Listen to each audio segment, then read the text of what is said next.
Olá, este é o podcast Tozini Freire, a conexão entre um dos maiores escritórios de advocacia do país, os assuntos mais relevantes do direito empresarial e você.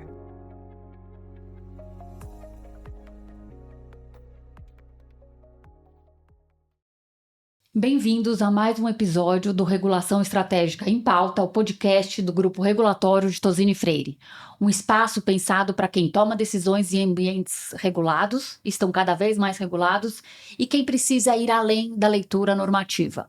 Aqui, a regulação é tratada como um elemento central da estratégia de negócios, capaz de influenciar investimentos, governança, gestão de riscos e posicionamento institucional. O episódio de hoje vai falar sobre o setor elétrico brasileiro, que vive um momento de intensa transformação regulatória. Nos últimos anos, vimos a formação de um novo marco legal, mudanças profundas no modelo de mercado e um debate crescente sobre custos, subsídios e transição energética. Hoje, 3 grandes agendas dominam a discussão regulatória: a abertura gradual do mercado livre de energia, a revisão dos subsídios e encargos que impactam a tarifa e a adaptação do sistema elétrico a novas tecnologias, como geração distribuída, armazenamento e novos modelos de comercialização. Com esse pano de fundo, eu passo a palavra para o nosso sócio Giovanni Falsetta, que vai fazer a apresentação da nossa sócia Laura de Tozini Freire na área de infraestrutura e energia. Vi, super obrigado. É um prazer estar aqui com Laura. Então a gente vai começar falando um pouquinho de Laura. Olha que maravilha. Laura se formou, Laura é carioca. Eu aprendi isso já. Primeira coisa que tem que ser dita. O que eu fiz também, então a gente tem várias coisas em comum. Fez Fordham e trabalha há anos, não tantos anos assim, há poucos anos, com o setor elétrico. Então a gente vai falar bastante de energia e infraestrutura, mas olhando para energia, acho que a gente tem que fazer uma discussãozinha aqui também dos modelos diferentes, né? O Brasil é um pouco diferente nesse parte de renováveis, que tem sido super importante, mas a gente tem um jeitão meio diferente aqui de Brasil. Laura, que bom ter você aqui de novo. É bom a gente bater um papo, parece que eu conheço a Laura há muitos mais anos do que eu conheço, então... É ótimo ter você. Espero que você ganhe sua caneca de podcast daqui a pouco, cumprindo seus 5 podcasts. Vamos.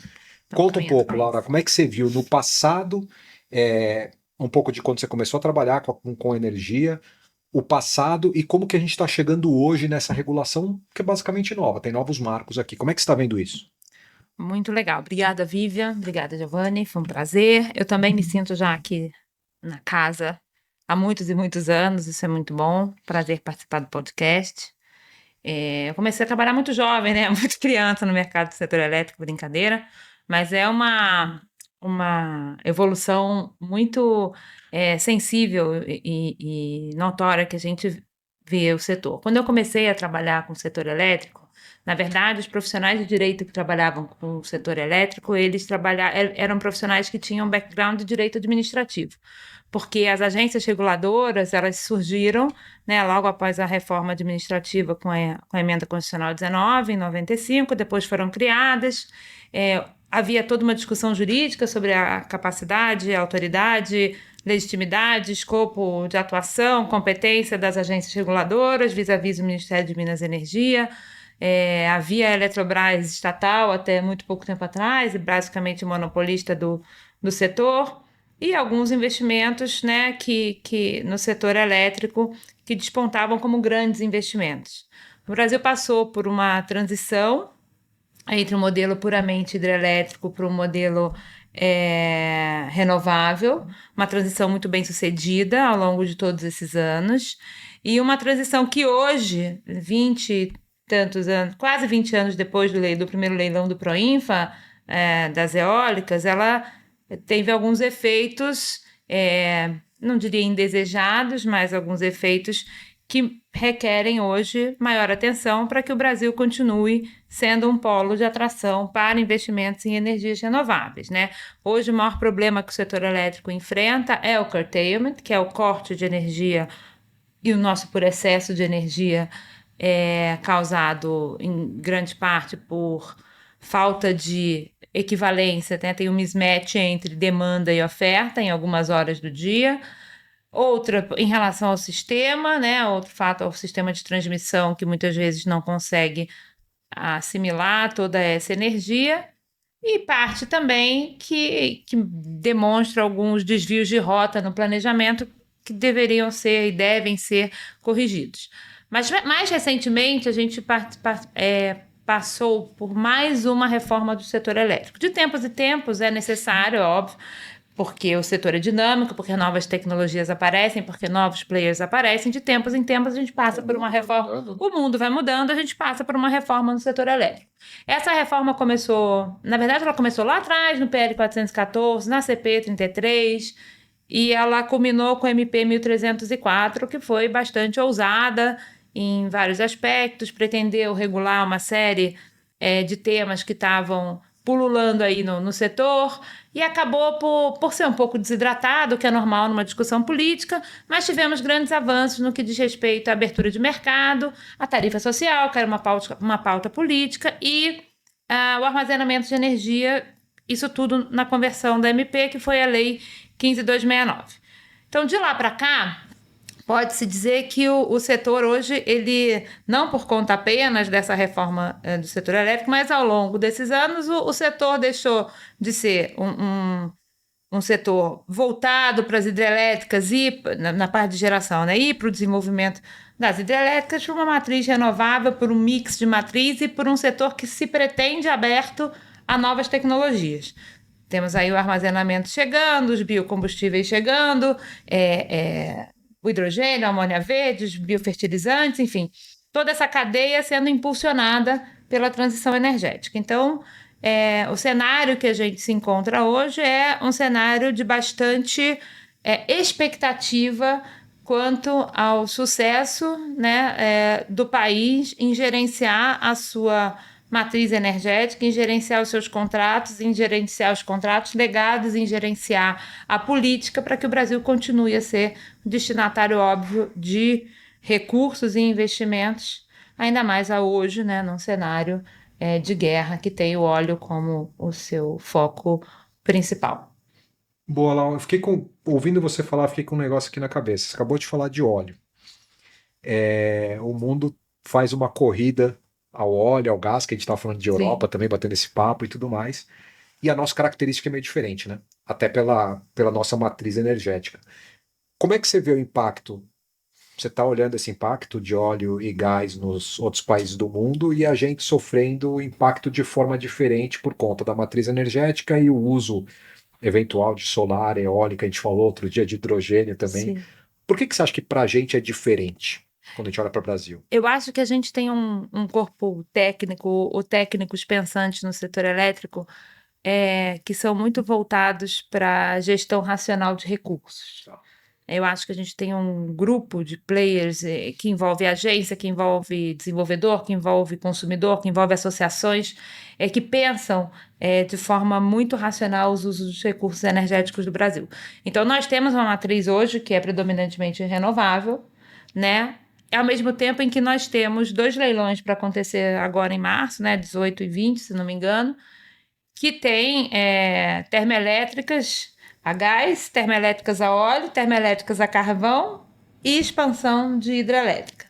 Então, claro que para o gás importado, para essas termoelétricas, a guerra, né, ela tem um peso e tem uma repercussão imediata, né, no preço desses combustíveis. Por outro lado, nós temos o setor de renováveis, as eólicas e as solares, também se desenvolvendo para compor essa matriz equilibrada, né? O próximo leilão será um leilão de capacidade, que é um leilão que oferta potência ao sistema, reserva de potência, reserva de capacidade.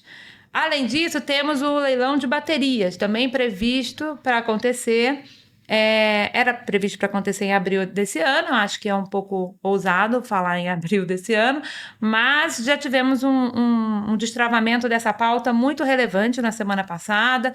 Havia dúvidas com relação à bateria, se elas pagariam 2 tarifas de fio ou não para carregar e descarregar. Isso parece que já foi superado, então abriremos uma nova frente para as baterias. O que eu quero dizer? Apesar de nós termos a nossa geração de base que é a termoelétrica, a gás natural, extremamente dependente, né, de evento, impactada por eventos como a guerra pelo petróleo, pelo óleo e pelo gás, nós também temos outros recursos energéticos que podem desempenhar um papel muito relevante se conjugados com recursos de armazenamento, por exemplo, que é o caso das baterias, né? Porque a grande questão dos recursos renováveis é que justamente por eles serem renováveis e intermitentes, eles não fornecem aquela segurança que o setor precisa de geração.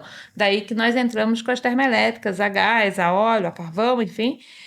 Mas, num cenário em que é desafiador você ter bids competitivos nessas áreas por conta dos preços, por conta de eventos como guerra, se a gente tiver também um setor de baterias, né, o desenvolvimento da geração, do armazenamento, que nos permita fazer essa gestão eficiente dos recursos energéticos, eu acho que a gente está muito bem posicionado para ser o alvo, né, de investimentos estrangeiros, até pelo tamanho do Brasil, né? Nós somos um país que demanda investimentos muito altos, o investidor estrangeiro quer ver tickets muito altos, tem muito dinheiro para aportar nos investimentos, então o Brasil, diferentemente de outros países da América Latina, acaba sendo um destinatário meio óbvio desses recursos, se bem geridos, né? Numa atmosfera de regularidade e estabilidade regulatória e legal. Laura, com a sua super experiência, eu queria te ouvir sobre investidores estrangeiros. Como você vê as oportunidades do Brasil e como o Brasil se insere nesse grande mercado internacional regulatório, se há alguma barreira para os investidores estrangeiros? O escritório lida com muitos clientes internacionais, temos desks internacionais, então acho que seria importante ouvi-la nesse sentido. Eu gosto de falar das coisas boas, né? Barreiras a gente não tem. Então, já saímos aí, né? A gente já está bem à frente, porque a barreira uma barreira objetiva a investimentos estrangeiros, não tem. Claro que existe sempre a questão da terra rural por investidor estrangeiro, mas que já está um pouco endereçada, embora tenha havido uma recente tentativa, né, de reabertura desse tema, mas essa barreira, que era uma das que a gente sempre apontava como risco, as questões ambientais também têm sido muito bem endereçadas. Eu acho que o Brasil atingiu uma maturidade nesse aspecto também bastante relevante. Então, eu acho que nós não temos barreiras. As oportunidades são várias, né? Tem os leilões, tem as termoelétricas, tem as concessões de distribuição que vão ser renovadas, teremos novos leilões de transmissão, o armazenamento de energia, o data center como o consumidor que vem na expectativa de assimilar essa oferta de energia abundante que nós temos e nos ajudar também com o curtailment, sem falar no desenvolvimento de infraestrutura e dados, né, dada a magnitude desses projetos. Tem o Redata, que veio instituir os benefícios fiscais justamente para esses grandes projetos, que apesar de não serem projetos de energia propriamente dito, tem nesse insumo a sua principal fonte de preocupação, inclusive, e de segurança, então, tanto que é precificado com base em reais por megawatt-hora. Então, nós temos um arcabouço fiscal que pretende, a lei do Redata, a MP do Redata caducou, mas nova lei deve ser aprovada. Temos um bom arcabouço fiscal que pretende estimular essas atividades econômicas. Temos uma matriz diversificada, players relevantes e mercado maduro com regulação estável, né? Então, nós temos um combo muito positivo de atração de investidores. É claro que nós temos a questão da judicialização, nós temos algumas questões de demora na resposta da regulação, dada o dinamismo do setor, nem sempre a regulação acompanha, isso gera uma certa insegurança em como alguns eventos novos, né, serão tratados, mas, no geral, é um país que está muito bem posicionado para a atração de investimentos externos, principalmente agora num cenário de guerra, né, de oportunidades mais raras, Europa e outros países, o Brasil se posiciona muito bem. E acho que a gente olha, né, nessa questão que você falou, você fala um mercado mais maduro, uma agência mais madura também, né? Também. No decorrer desse tempo, já experimentada, como você falou, olhando lá de 95 para cá, Sim. uma mudança grande. Um mercado robusto em termos de quantidade e do que precisa de energia, com uma matriz diversificada e vai ficar ainda mais diversificada. Então, não é uma tempestade perfeita quando a gente fala de energia, né? Falando, a gente olhando de fora, a gente fala, não tem lugar melhor para se investir. De fato, também acho que não, mas a gente precisa sempre ponderar que a política no Brasil, ela ainda desempenha um papel muito fundamental na estabilidade das instituições, né? Então, a gente teve a agência reguladora constituída, com a sua independência, com a sua autonomia. Infelizmente, governos entram e governos saem e sempre se questiona a autonomia das autarquias, né? Isso é um fator preocupante. Acho que passamos por isso recentemente. Hoje a ANEEL tem de volta uma formação que é bastante sólida, enfrentando temas relevantes, a Procuradoria-Geral desempenhando também um papel fundamental na hora de dirimir dúvidas sobre eventuais aplicação de conceitos jurídicos. Então, está se formando um ambiente muito propício, né? Sim, é um ano de eleições, é sempre um ano mais complicado.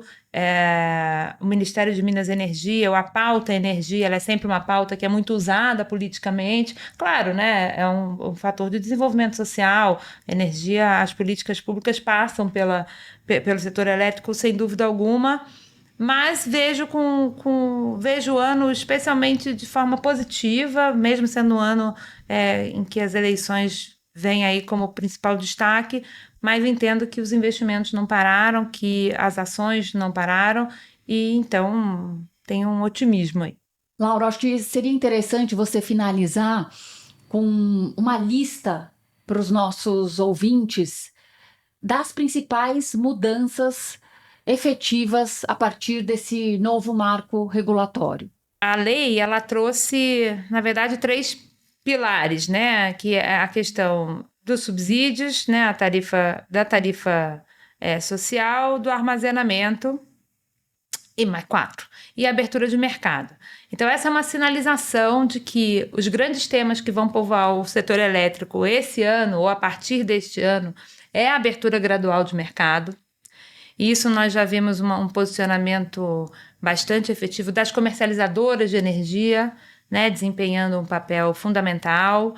Elas já se posicionam para esse novo mercado em que os consumidores deixam de ser apenas os consumidores, grandes consumidores ou consumidores com um entendimento um pouco mais elaborado sobre o setor elétrico e passa a ser o consumidor do varejo, o consumidor comum, né, em que precisa ser educado e também entender os riscos e benefícios de se estar no mercado livre de energia. Tem o supridor de última instância, que veio também nessa seara, né, que nada mais é do que quando esse sistema do mercado livre eventualmente não funcionar para determinados consumidores, ele possa recorrer a um prêmio, né, a distribuidora, que passa a ser o supridor de última instância, num novo papel da distribuidora também no setor elétrico. Isso já veio na lei e vai vir nos contratos de concessão das concessionárias que renovarem suas concessões. Acho que o armazenamento de energia, sem dúvida alguma, acho que é um consenso, embora haja muita discussão sobre os efeitos de longo prazo do armazenamento, se de fato você desloca simplesmente o pagamento dos encargos para um lado ou para o outro, ou seja, esse benefício econômico no fim é real ou não, mas fato é que imediatamente ele é uma solução para o curtailment. Então, eu acho que isso é fundamental, esse problema precisa ser resolvido. A gente tem visto o setor, os afetados pelo curtailment em estresse realmente violento, estresse econômico forte, algumas comercializadoras ou algumas outras empresas com risco de recuperação judicial, então esse problema precisa ser resolvido. E o leilão de reserva de capacidade, que vem justamente para tentar redimensionar ou fazer o equilíbrio, né, o matching que a gente tanto tem sofrido aí entre oferta e demanda. Então, eu acho que são essas as tendências para o próximo. Estamos chegando quase no final, Laura. Eu queria pegar só um ponto para a gente que ficou na minha cabeça aqui, mas de novo, aí é exercício de futurologia, né? Tá. Mas contando com Laura do passado, agora é Laura do futuro. Tá bom. Renovação da concessão. Fiquei com o negócio aqui na cabeça, renovações de concessões. Putz, a gente deve esperar grandes surpresas, mexida nas cartas. Você acha que vai ficar do jeito que tá? Fiquei curioso para entender como é que vai ser o futuro aí. Giovanni, eu poderia falar um monte de previsões, né? Pensava num monte de previsões, mas eu acho que, dado o histórico do setor elétrico, nós não temos um histórico. Eu acho que a sua pergunta é muito difícil ouvir a sua pergunta e não lembrar dos fatos concretos e possibilidades de caducidade de concessões que estão para serem vencidas e com questionamento sobre a prestação do serviço e tal. Mas acho que no setor elétrico nós nunca tivemos um caso, né, de declaração de caducidade de uma concessão de distribuição, e sempre se entendeu, há eu não vou dizer um consenso, mas há povoa o nosso imaginário a questão de que a renovação é sempre melhor, seja para o consumidor final, seja para o regulador, para o país, e seja para o concessionário incumbente. Por que se fala isso? Num cenário ideal, num novo contrato, no contrato de concessão, você renova algumas bases do contrato anterior que não estavam funcionando, mas você garante, assegura o equilíbrio e que não há riscos alocados ou incentivos alocados de maneira não equânime, ou pelo menos não aderente ao que se espera numa concessão de serviço público de distribuição. Então, nesse sentido, eu tenderia a falar que, a despeito de todas as dificuldades, deve haver um esforço de todos os envolvidos para que os contratos, na medida do possível, na medida que isso seja requerido pelas concessionárias incumbentes, que haja renovação, ainda que dentro dos limites do novo modelo de contrato de concessão, alguns ajustes na prestação sejam feitos para atender justamente o que precisa ser atendido, né? Os eventos climáticos adversos, por exemplo, eram eventos que nunca estiveram previstos em contratos anteriores e passarão a ter previstos agora, porque é uma realidade que se impôs, você não pode ignorar que isso existe, né? A mudança do papel da distribuidora, né? A supridor de última instância, ela deixa de ser uma vendedora de energia e passa a oferecer o serviço de infraestrutura, operação e manutenção. Então, tudo isso mudou, e nesse novo cenário, espera-se que quem já opera uma concessão consiga se adaptar muito melhor a um novo contrato de concessão do que a uma relicitação, dado que a renovação ela é prevista legalmente, constitucionalmente, enfim, que não se está falando de uma renovação não prevista em lei. Uma renovação prevista em lei, no contrato, e nas bases que for renegociada com a alocação dos riscos e incentivos da forma mais eficiente. Boa. Laura, por mim ficaria te fazendo várias perguntas. Eu gostei muito da parte da futurologia. Que bom. Posso falar sobre outros temas de futurologia. Ótimo, a gente vai sentar depois e falar um monte. Obrigado por ter vindo. Obrigada vai fazer nosso encerramento também aqui, mas foi ótimo de ter aqui. E eu tenho certeza que a Laura vai ser muito bem conectada e contatada por vocês. Obrigada demais. Adorei a Laura. participação, gente, foi muito legal. E vamos ver se a gente volta, vamos ver o que vai acontecer de tudo isso que você colocou aqui. Daqui a pouco a gente faz outro. Fechado. Tá bom. O material que a Laura e a equipe dela produziram está disponível no site, a gente vai deixar o link para vocês. Eu acho que diante desse marco legal que acabou sendo mais enxuto do que inicialmente proposto, muitos pontos ficaram para a regulação infralegal. Então, é importante que vocês sigam as nossas redes, sigam os nossos materiais, porque nesse cenário a agenda da ANEEL será central nos próximos anos e terá esse foco, como a Laura colocou, na abertura de mercado livre, curtailment, armazenamento da energia, leilões de reserva de capacidade e renovação das concessões de distribuição. Muito obrigada a você e fiquem ligados nas nossas redes. Beijo, gente. Obrigado. Tchau.